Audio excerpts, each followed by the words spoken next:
Assalamualaikum warahmatullahi wabarakatuh dan selamat sejahtera kepada semua pelajar.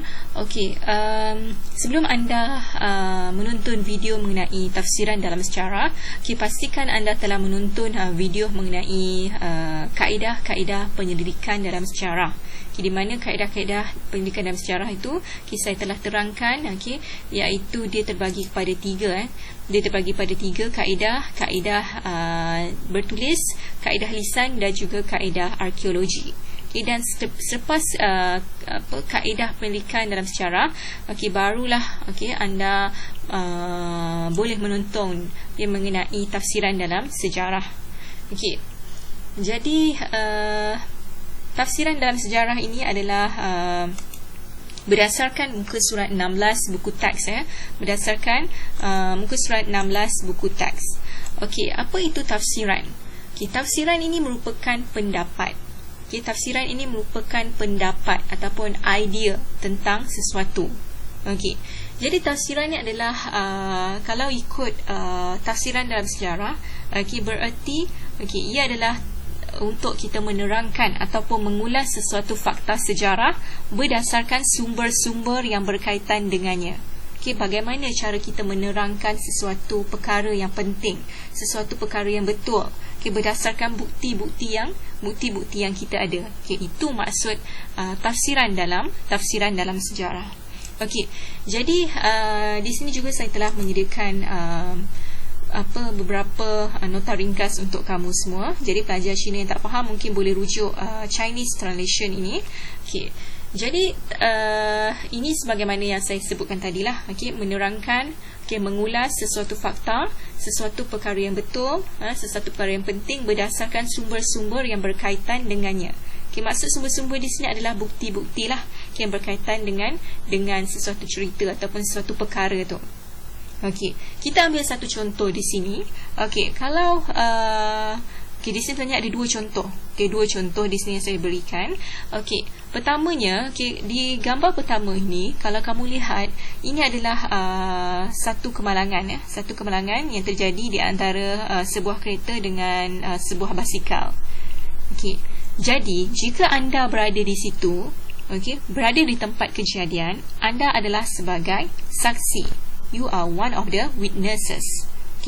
Jadi dari sudut pemerhatian anda, sudut pemerhatian awak, awak mungkin mengatakan bahawa basikal ini bersalah.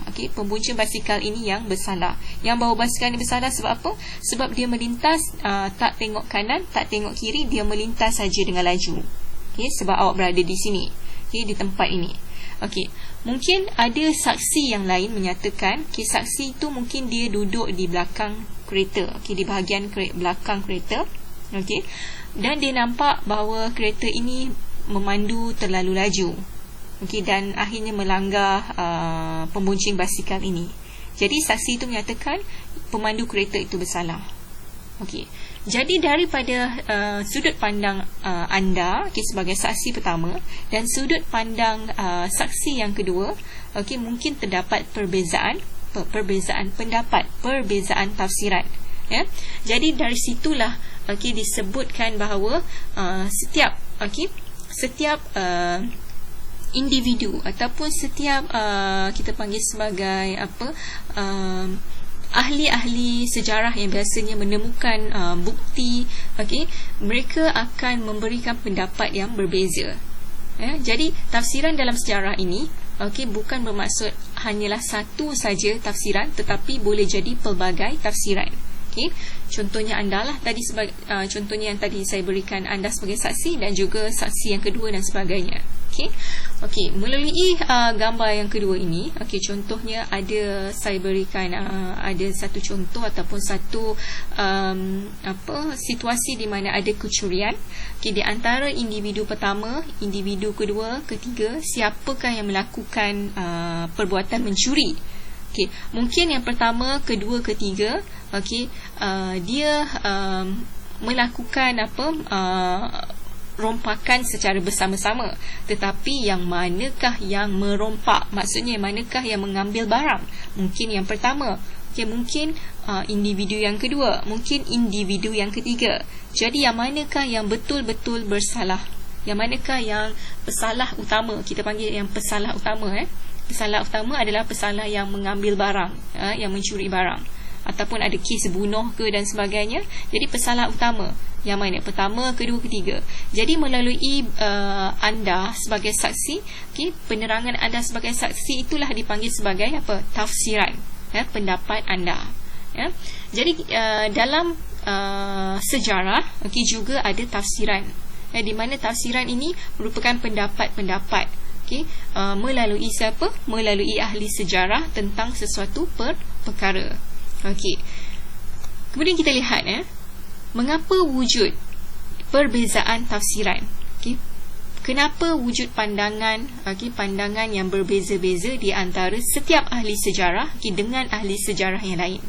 Yang pertamanya disebabkan oleh sumber yang pelbagai. Sumber yang pelbagai ni maksudnya bukti-bukti yang pelbagai lah. Kita dah belajar sumber sejarah ada dua jenis, iaitu sumber primer dan juga sumber sekunder.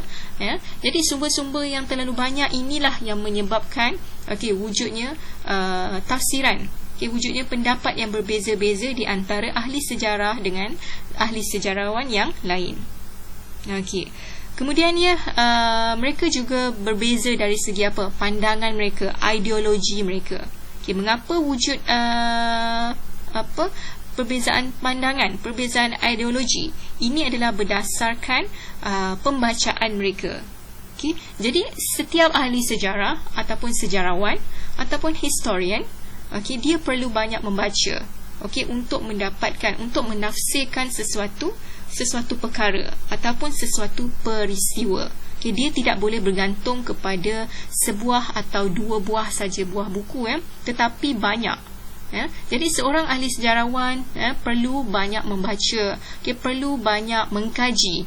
Jadi berdasarkan apa yang mereka baca, apa yang mereka kaji dan apa yang mereka jumpa, di situlah mereka akan wujudkan, mereka akan menafsirkan sesuatu perkara itu berdasarkan apa yang mereka baca, apa yang mereka kaji dan apa yang mereka jumpa.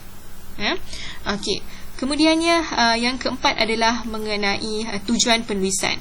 Mengapa wujud perbezaan tafsiran? Disebabkan tujuan penulisan mereka berbeza. Mungkin sesuatu perkara itu sama, satu perkara itu pengkaji itu mengkaji perkara yang sama, tetapi wujud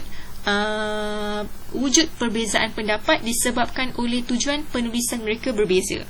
Mungkin ahli sejarawan yang pertama menulis ataupun mereka membuat penulisan untuk tujuan masyarakat, untuk disebarkan kepada masyarakat, untuk kita panggil sebagai social purpose. Kemudian ahli sejarah yang kedua pula, mereka menulis sesuatu untuk tujuan politik ataupun political issue. Mungkin ahli sejarah yang ketiga menulis tentang sesuatu perkara untuk tujuan ekonomi, untuk tujuan industri dan sebagainya. Jadi disebabkan itulah tujuan mereka yang berbeza ini, tujuan penulisan mereka yang berbeza ini, wujudnya perbezaan pandangan, wujudnya perbezaan tafsiran. Jadi ada empat faktor mengapa wujud perbezaan tafsiran dalam kalangan ahli sejarah. Kita lihat seterusnya. Seterusnya selepas kita lihat tafsiran mengenai sejarah, perbezaan tafsiran dan sebagainya, kita akan lihat mengapa pentingnya mempelajari sejarah. Yang pertama adalah untuk kita mengenal asal usul. Mengenal asal usul ni, contohnya kita di dalam negara Malaysia sendiri, terdapat kaum yang terdiri daripada pelbagai kaum, iaitu kaum India, Cina, Melayu, kemudian Kadazan, Iban, Sing dan sebagainya. Jadi tujuan kita mempelajari sejarah, secara tidak langsung kita akan dapat kenal asal usul kita daripada mana. Sebab sejarah ini adalah kita dapat merungkai fakta-fakta ataupun perkara-perkara yang penting. Bukan saja tentang negara, tetapi tentang diri kita sendiri. Kemudian yang kedua adalah untuk kita mengambil iktibar, ataupun kita dapat mengambil pengajaran terhadap sesuatu, terhadap suatu perkara yang telah berlaku. Contohnya pada zaman dahulu, banyak terjadi peperangan di dalam negara. Jadi apabila terjadi peperangan, apa yang musnah? Banyak benda yang musnah. Banyak harta benda yang musnah, banyak bangunan yang musnah. Kemudian kemudian masyarakat ataupun individu dan ramai yang mati disebab ataupun terkorban disebabkan peperangan. Jadi daripada situ kita boleh mengambil iktibar. Kemudian yang ketiga, kenapa pentingnya kita mempelajari sejarah adalah untuk memupuk semangat patriotisme. Semangat patriotisme ni apa? Semangat untuk cintakan akan negara, sayang akan negara, sayang akan warisan-warisan yang ada dalam negara. Bukan saja dari segi kepelbagaian kaum dalam negara kita yang menyebabkan negara kita unik, tetapi juga warisan-warisan lain, budaya-budaya yang kita ada, warisan-warisan yang kita ada, itu semua dapat mewujudkan dapat memupuk semangat cinta akan negara. Yang keempat adalah mengukuhkan perpaduan di kalangan kita dalam kalangan kita yang terdiri daripada pelbagai kaum. Yang kelima adalah untuk kita membangunkan negara dan bangsa. Jadi apabila kita sudah bersatu padu dalam kalangan masyarakat yang terdiri daripada pelbagai kaum, kita juga boleh sama-sama membangunkan negara, memajukan negara kita. Dari segi industri, dari segi pembangunan, dari segi pelbagai dari sudut ekonomi dan sebagainya, sama-sama membangunkan negara. Kemudian seterusnya adalah kepentingan mempelajari sejarah seterusnya. Yang last sekali adalah untuk kita mengaplikasikan kemahiran pemikiran sejarah. Jadi daripada sini kita dapat kita dapat membuat tafsiran tentang sesuatu peristiwa, tentang suatu perkara, bukan saja dari sudut satu sudut, mungkin daripada pelbagai sudut. Jadi ini adalah enam kepentingan kita mempelajari sejarah. Jadi untuk kepentingan mempelajari sejarah ni selalu sangat ditanya dalam peperiksaan. Jadi saya harap anda boleh sedikit sebanyak boleh menghafalnya kepentingan mempelajari sejarah. Jadi setakat ini saja untuk pembelajaran kali ini. Jadi saya harap anda semua dapat buat latihan yang saya akan berikan nanti. Sekian, terima kasih. Assalamualaikum warahmatullahi wabarakatuh dan selamat sejahtera.